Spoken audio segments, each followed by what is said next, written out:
नमस्ते बच्चों, मैं सपना जैन आपको व्याकरण विधि में उपसर्ग को पढ़ाने जा रही हूँ। तो चलिए शुरू करते हैं उपसर्ग से।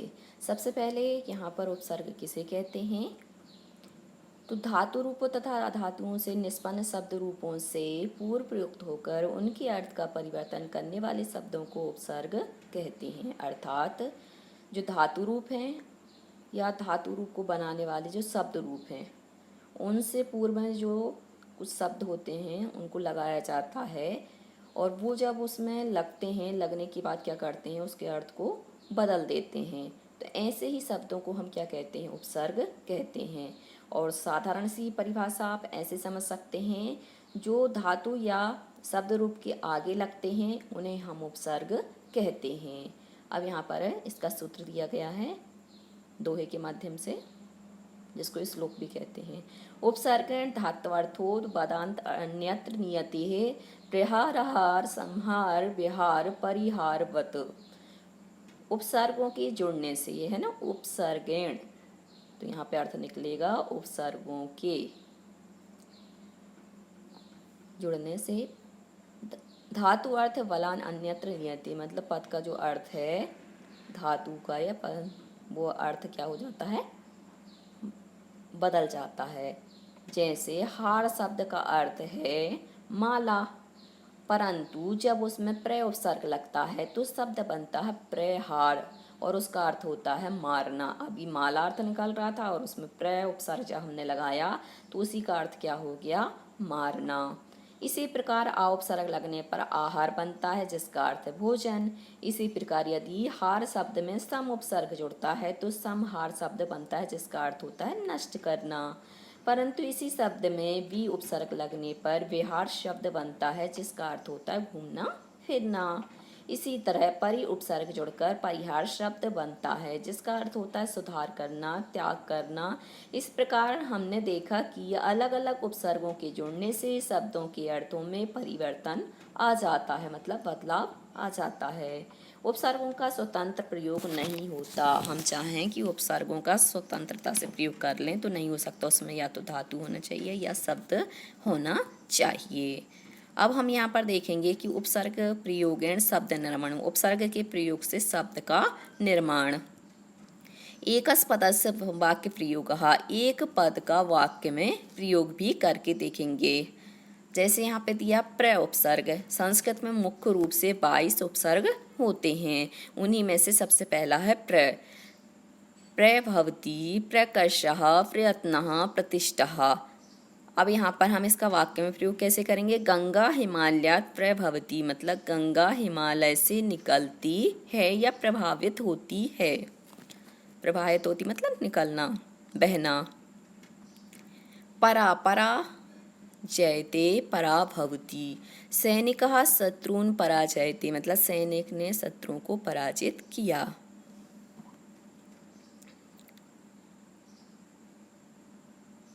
या पराजित हुआ, ऐसा भी हम अर्थ ले सकते हैं कि सैनिक शत्रुओं को पराजित किया या शत्रु पराजित हुए।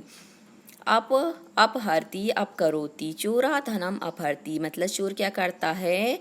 धन का हरण करता है। संस्करोति, संगच्छते है, अध्यापक छात्रम संस्करोति, मतलब अध्यापक छात्र को संस्कारित करता है। अब है आपका अनु। अनुगच्छति, अनुकरोति, शिष्य गुरुम अनुगच्छति, मतलब शिष्य गुरु का अनुसरण करता है या उनके पीछे जाता है। अनु का मतलब होता है पीछे अर्थ में। अवगच्छति, अवतरती, रामा भवन्तम अवगच्छति, अवजानाति वा। राम भवन्त मतलब आपको जानता है। या निर्गच्छति, निराकरोति। प्राचार्य कार्यालयात् निर्गच्छति, मतलब प्राचार्य कार्यालय से निकलते हैं या निकलता है, पर अब यहाँ पर बहुवचन का प्रयोग किया जाता है बड़े लोगों के सम्मान के लिए। निष्कारणम निश्चरति, सर्प बिलाद निश्चरति, मतलब सर्प बिल से निकलता है। दुस्त्राज्य दुष्प्रयोजनम। स्वभाव दुस्त्राज्य भवति मतलब स्वभाव त्याग, बुरा स्वभाव क्या होता है, त्यागने योग्य होता है। दुर्बोधा दुर्लभा। अयम गूढ़ विषय दुर्बोधा अस्ति मतलब यह गूढ़ विषय दुर्बोध मतलब आसानी से नहीं जाना जा सकता है, दुर्लभ है। विजयते विहरति धर्म सदा विजयति मतलब धर्म की सदा विजय होती है। आंग आकंठम आजीवनम।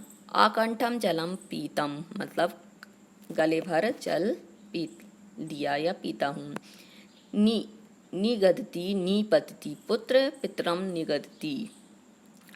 अधिराजते अधिसेते। विद्वान सर्वत्र अधिराजते मतलब विद्वान सभी जगह सुशोभित होता है। अतिवादः अत्याचारः। अतिवादो न कर्तव्य अतिवाद नहीं करना चाहिए या अत्याचार नहीं करना चाहिए। सुपुत्रेण सुशोभिते उद्याने पुष्पाणि सुशोभिते शोभन्ते उद्यान में पुष्प सुशोभित होते हैं। उड्यते उत्पतति पक्षिणः आकाशे उड्यन्ते पक्षी आकाश में उड़ते हैं।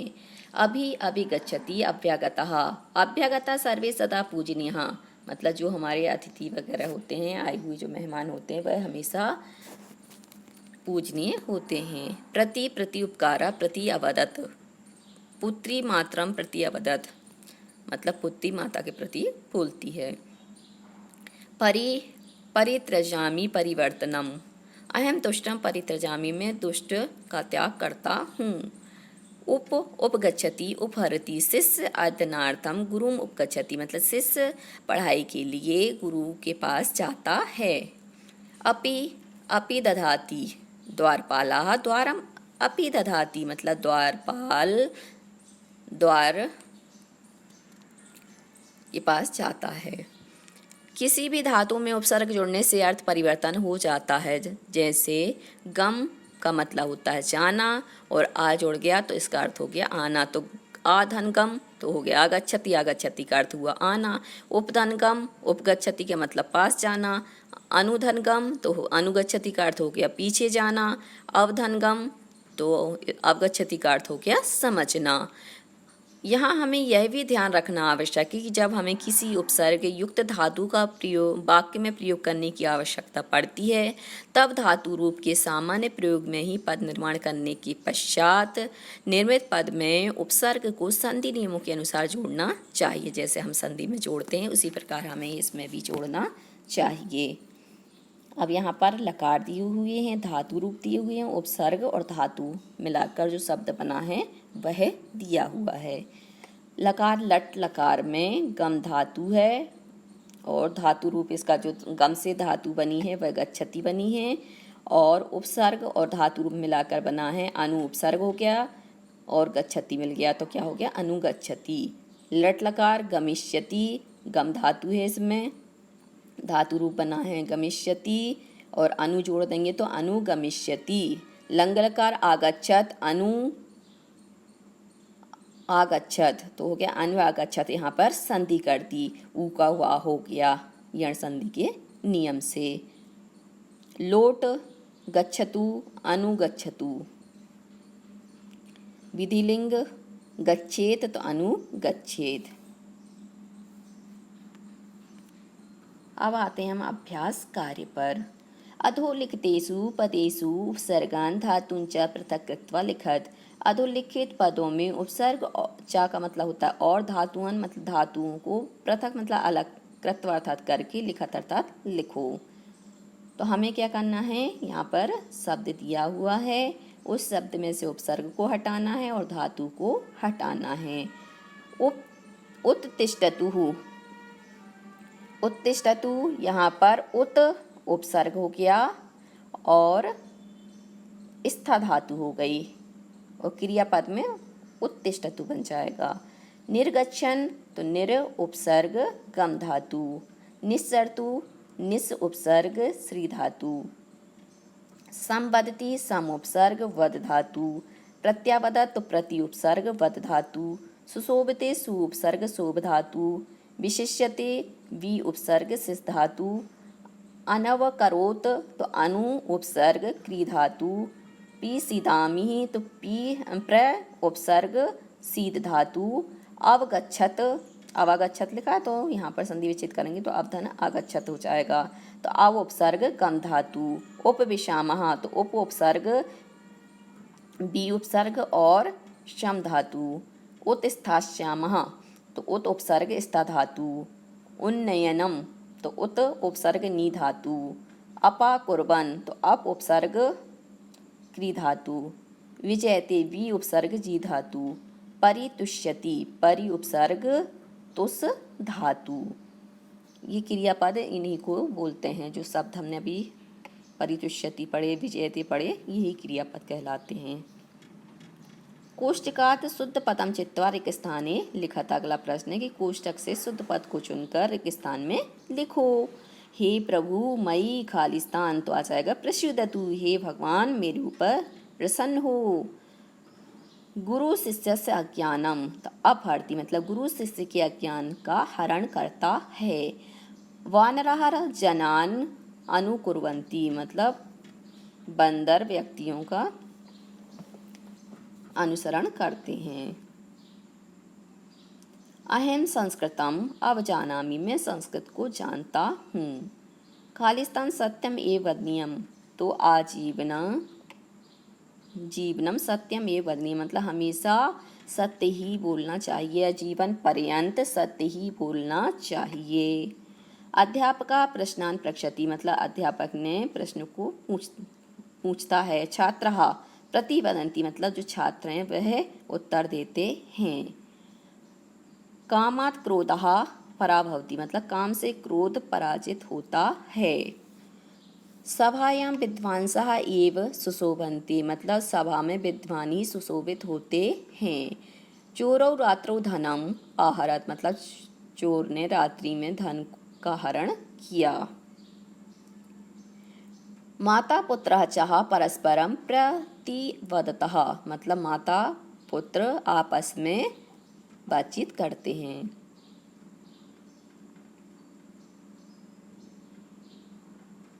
गुरु आश्रमात निर्गच्छति मतलब गुरु आश्रम से निकलता है। नागरिकः एव स्वदेशम उन्नयन्ति जो नागरिक होते हैं वह अपने देश की उन्नति करते हैं। वयं चलचित्रम द्रष्टुम अत्र आगच्छामः हम सब चलचित्र को देखने के लिए यहाँ आए। माता पुत्रम संस्कृति करोति मतलब जो माता है वह अपने पुत्र को संस्कारित करती है। नदी पर्वतात प्रवहति मतलब नदी पर्वत से निकलती है।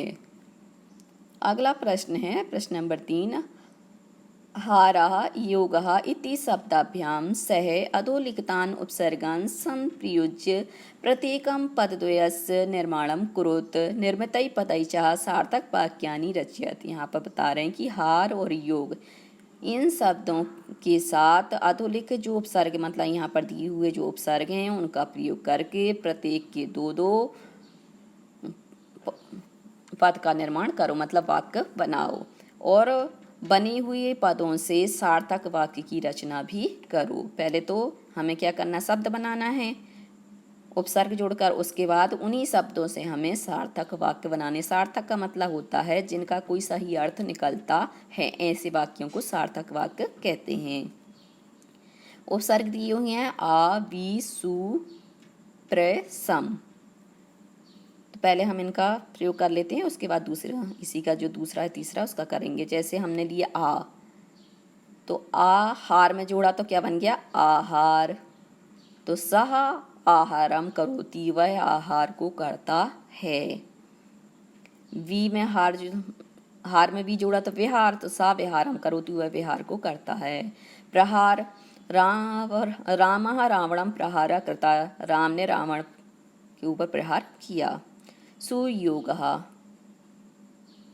अब योग वाला आ गया तो रामः सुयोग्यम अस्ति मतलब राम सुयोग्य है। संयोगः राम सीता संयोगः भवति में राम सीता का संयोग होता है। वियोगः राम सीताम वियोगम भवति राम सीता का वियोग होता है। अयोगः मीरा अयोग्यम अस्ति मतलब मीरा अयोग्य है। प्रयोगः लक्ष्मण रावणम बाणम प्रयोगम करोति लक्ष्मण ने रावण को बाण का प्रयोग करता है, रावण पर बाण का प्रयोग करता है, हम ऐसा ले सकते हैं। रावणे संहारः, राम रावणम संहारम करोति, मतलब राम ने रावण का संहार करता है। अब आते हैं भूहृतः इति एताभ्याम धातुभ्याम प्राक अधोलिखितान् उपसर्गान् संयुज्य प्रत्येकम पदद्वयस्य निर्माणं कुरुत। भू और ही इन धातुओं में पहले अधोलिखित उपसर्गों का प्रयोग करके प्रत्येक के दो दो पदों का निर्माण करना है। कुरुत अर्थात करो। निर्मितई पतई च सार्थक वाक्यानि रचत, और बने हुए पद से सार्थक वाक्यों की रचना कीजिए या करो। उपसर्गा प्रा अनु सम अप दू और धातु हैं भू और हितः। अब हम भू में प्रय उपसर्ग लगाएंगे तो क्या हो जाएगा, प्रभवती, और हा में लगाएंगे तो प्रहरती। नदी पर्वत प्रभवती, मतलब नदी पर्वत से निकलती है। ऐसे ही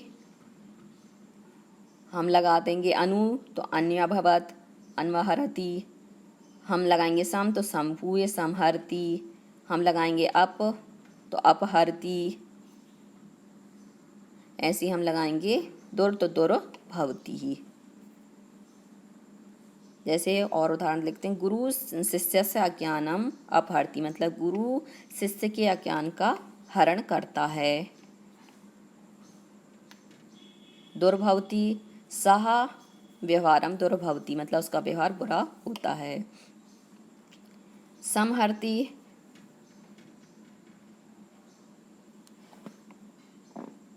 रामः रावणम संहरती। तो इस प्रकार से आप वाक्य की रचना कर सकते हैं। तो बच्चों आज के लिए सिर्फ इतना ही। यदि आपको हमारा ये वीडियो पसंद आया है तो लाइक कीजिए, शेयर कीजिए, सब्सक्राइब कीजिए तथा इस पाठ से संबंधित या उपसर्ग से संबंधित जो भी प्रश्न नीचे कमेंट्स में पूछ लीजिए। धन्यवाद।